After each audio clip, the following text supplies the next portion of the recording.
No one likes to think about the fact that they'll die someday. We don't like to think about the fact that our time on earth is limited. All our accomplishments will eventually be forgotten. And you know, we ourselves will eventually be forgotten. You may be a name on a page of the genealogy book somewhere, but nobody will remember you. Our house will be sold, and the contents of our house will be auctioned off to people who probably don't know you. Or maybe the stuff will just be thrown out. We don't want our lives to end. We feel our lives should not end. Death is something we feel should not happen. People should not die. The belief that people should not die is the main reason we spend over $10,000 per person per year on medical care in this country, so we can save lives. But however much we spend on medical care, medical technology has never saved one single life. It has never saved a life. All it has done is temporarily extend life. Modern medicine cannot save your life. It can only temporarily extend it. No matter what they do, you're still going to die one day. Medical bills are the #1 cause of personal bankruptcy. The cost of providing health care to employees is putting employers under increasing financial strain. On the national level, the exploding cost of modern medicine is threatening the financial solvency of this country.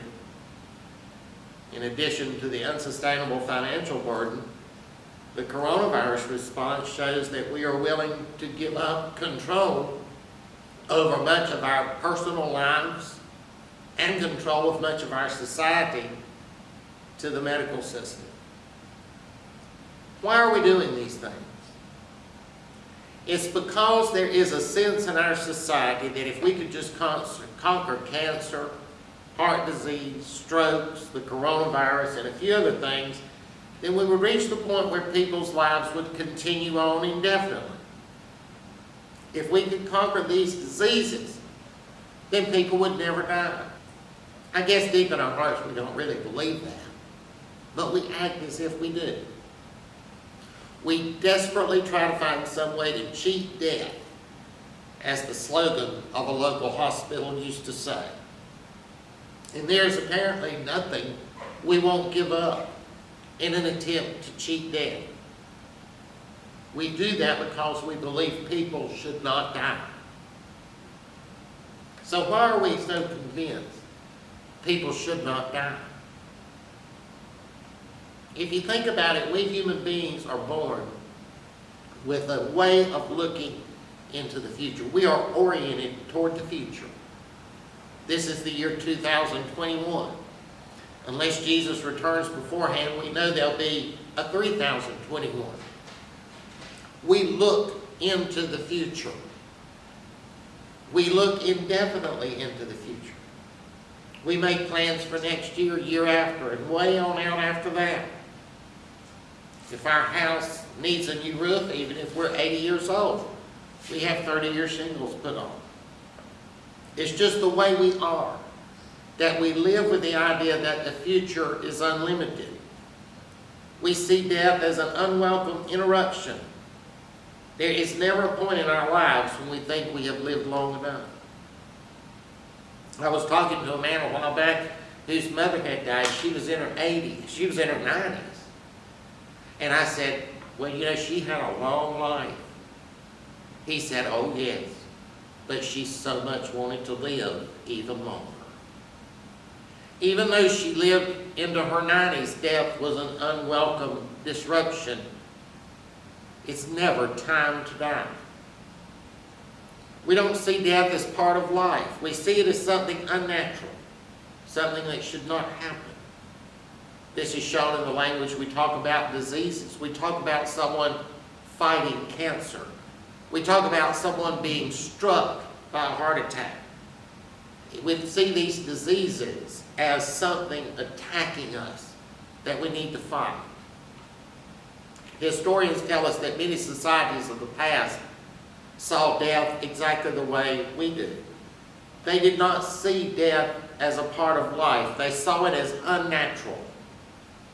A person died only because they were murdered, killed in a war, because evil spirits targeted them, because someone put a curse on them, or because in some other way some kind of evil or some kind of enemy attacked them and caused their death.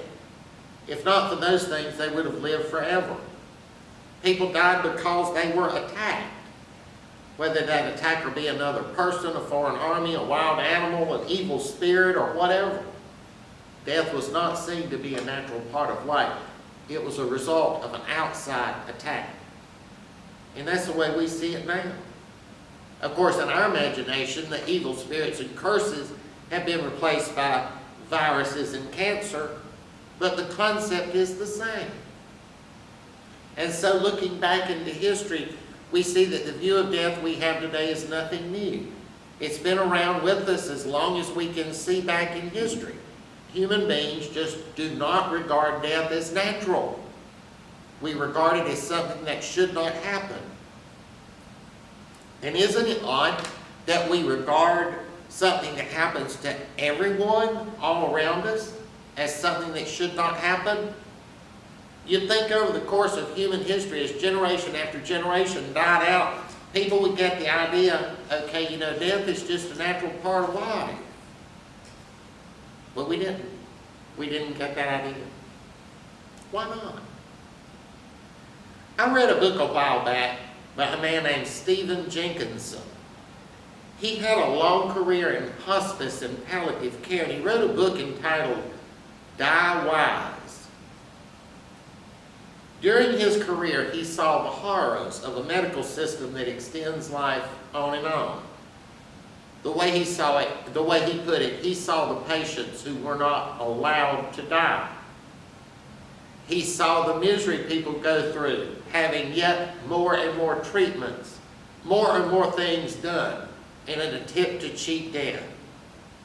And in his book, Jenkinson begs us to see death as a natural part of life, to see death as the way things work. He begs us not to put ourselves and other people through hell, trying to extend life as long as possible. He travels all around the world, putting on programs, which he talks about this stuff. And he was last year at the Blumenthal Center in Charlotte, so you can tell by that he draws a large crowd, and he also draws people that are willing to pay a lot of money to see him. But after years of traveling around the world doing these personal experiences and promoting this book, nothing about society's view of death has changed. Not a single thing. Why not?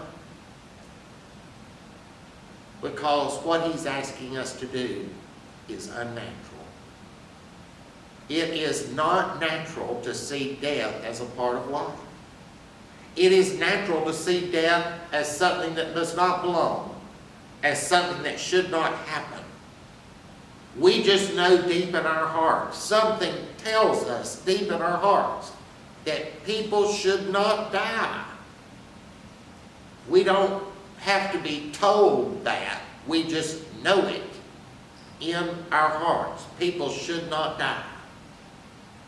And that's why after countless generations in human history of seeing people die, we still have the idea that we should not die. That's something we're born with. We just know it.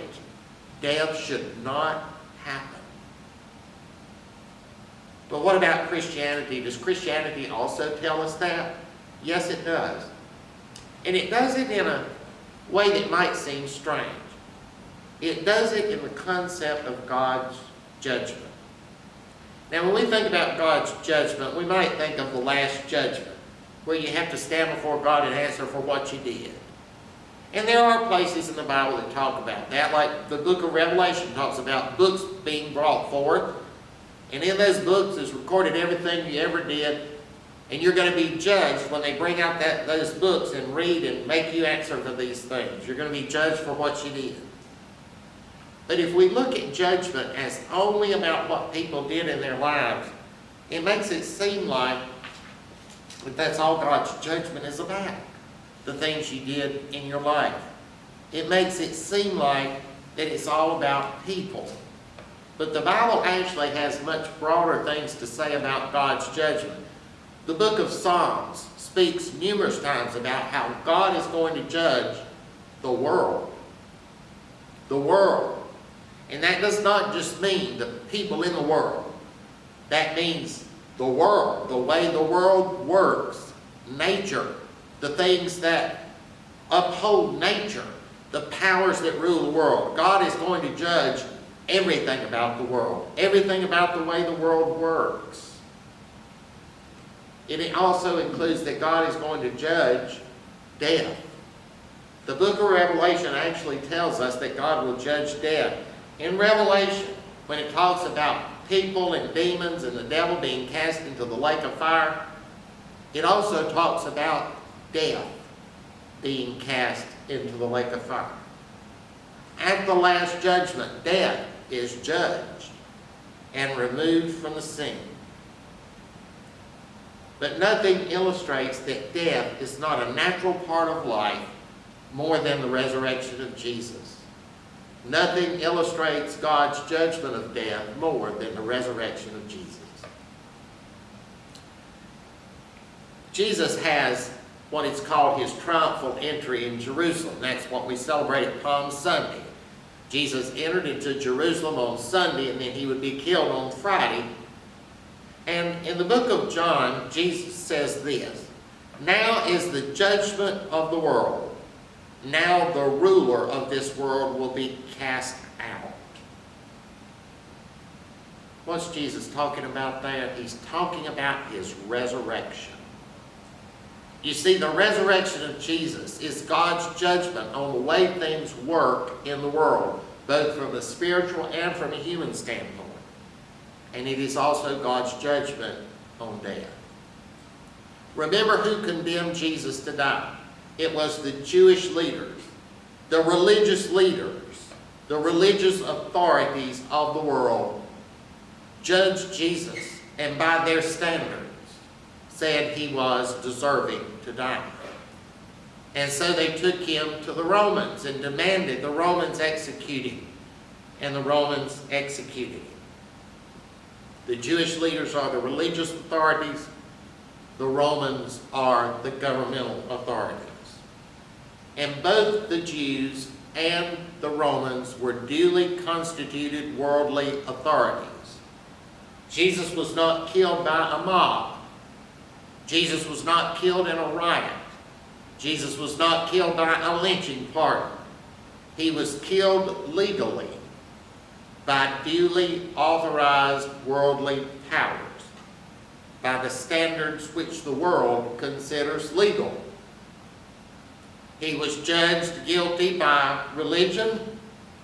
He was judged guilty by the state and executed according to the laws.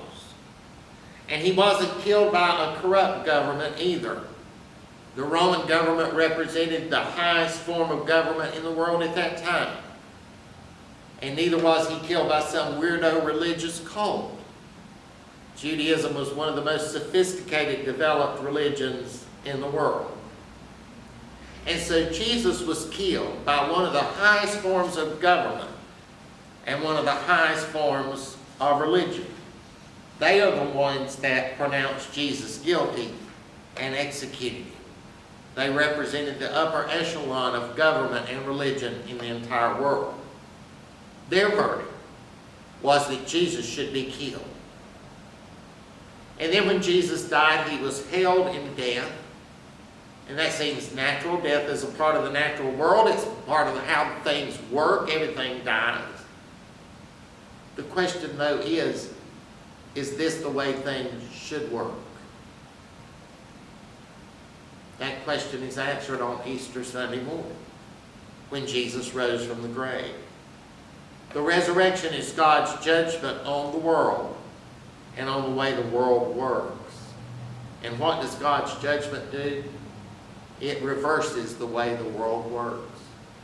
The resurrection of Jesus reversed the decision of the Jewish leaders. It reversed the decision of the Roman authorities. and it reversed death. All of those were judged, declared to be wrong, and they were reversed. The resurrection of Jesus is God's judgment on the ways of the world, both spiritual and human powers that control the world. The true meaning of judgment in the Bible is not just God confronting you with what you've done, but the true meaning of judgment in the Bible is God taking things from the way they are and setting them right, making them the way they should be. That's the true meaning of God's judgment, taking things from the way they are and making them the way they should be. In the crucifixion and resurrection of Jesus, death is judged by God. It is declared not right, and it is reversed. The entire way the world works, the entire way of Judaism, the entire way of Roman government was declared not right, and it was reversed. The whole way the world works is declared not right, and it is reversed. And that's why the Bible speaks so many times about God going to judge the world. It's not talking about God just judging a few individual sins. It's judging everything the way everything works. If you look out in the world and see how life sustains itself, you'll notice that by and large, life sustains itself by killing and eating other life. That's called the food chain. It starts off on the microscopic level. And in the water there's little microscopic organisms. And there's other little microscopic organisms that eat them. And then little tiny fish come along and filter out them and eat them. And then a bigger fish comes along and eats this little one. A bigger one comes along and eats that one until you get up like the whales and sharks. It all eats the little one on down the road. And that's the same way with life on land. Life exists to a large extent by killing and eating other life. Our own lives depend on the death of animals. Last night we couldn't have had supper if some cow hadn't died. And today we won't be able to have lunch unless some tuna died.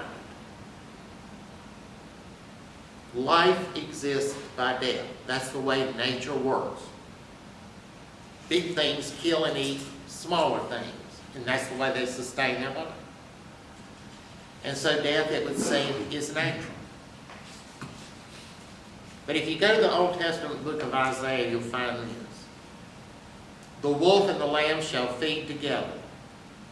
The lion shall eat straw like the ox. Dust shall be the serpent's food. They shall not hurt nor destroy in all my holy mountain. This is a vision of the way one day things will be. And notice that life is no longer sustained by death. Wolves no longer eat lamb. On into Isaiah further, there's another very similar passage. The wolf also shall dwell with the lamb. The leopard shall lie down with the young goat. The calf and the young lion and the fatling together, and a little child shall lead them. The cow and the bear shall graze. The young ones shall lie down together. The lion shall eat straw like the ox. Leopards no longer eat goats. Lions no longer eat calves. Life is no longer sustained by death. Death is out of the picture. Death is not in any way necessary for life. Death is not in any way natural. Death is not in any way being used by God. Death is a disruption, a stranger, an enemy that does not belong. The New Testament book of 1 Corinthians speaks of death as the last enemy to be defeated. It says Jesus is ruling now, putting all enemies under his feet. That's the age we live in when Jesus rules, to put his enemies under his feet. The hardest enemy to be defeated is death.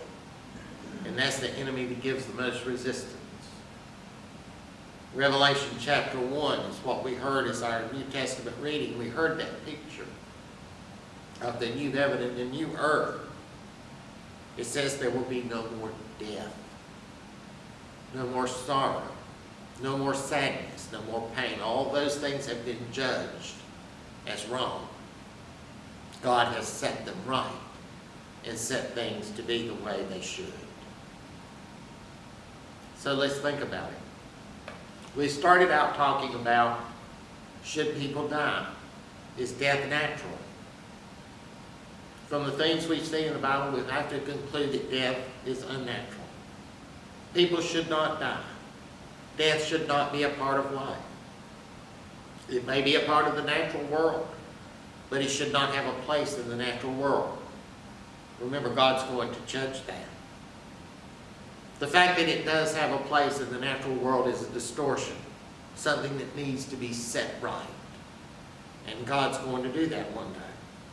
Death does not belong here. What God affirmed in the resurrection of Jesus is life. God judged death, found it out of a place, and reversed it. God affirms life, not death. Death falls under the judgment of God as something that does not belong. It does not belong. And that's what tells us that that inward feeling that we have, that people should not die, is in fact right. That inward feeling that we have, that death should not be a part of things, is right. And so it is right for us to see death as something that should not happen. It is right for us to think that people should not die, because they shouldn't. But yet they do. Even though death is not something that should happen, it does happen. Even though people should not die, they do. Now the question is, how do we live in this situation? And what do we do about it? Do you believe we'll ever be able to defeat death?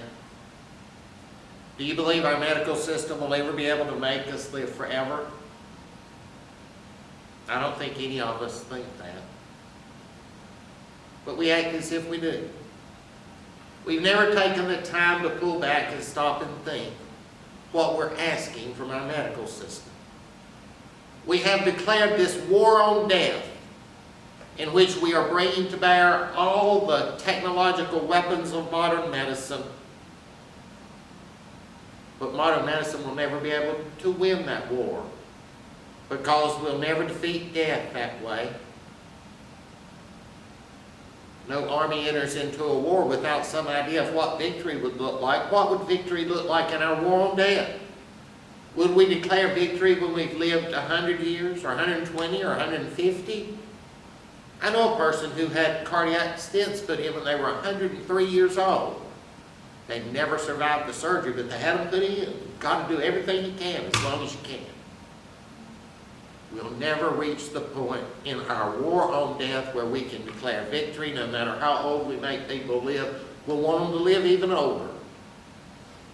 And so we have basically declared, without even thinking about it, we just rushed headlong without even thinking about it, and declared that we will use modern medicine as a weapon in the war on death forever.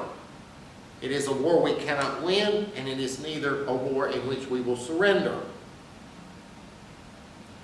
In Stephen Jenkinson's book, he recounts an experience he had with a patient. The patient was a guy who was not really all that old, but he had a fatal disease. And this man would have died a long time ago, but his wife kept insisting that the doctors keep him alive. And Jenkinson says he walks into the man's room, tries to talk to the man's weak. Instead, all the man does is just mutter, "Let me go. Let me go. Let me go." But his wife won't hear him. Got to keep him alive. Got to keep him alive. Got to keep him alive. And so she does. Is that what we want?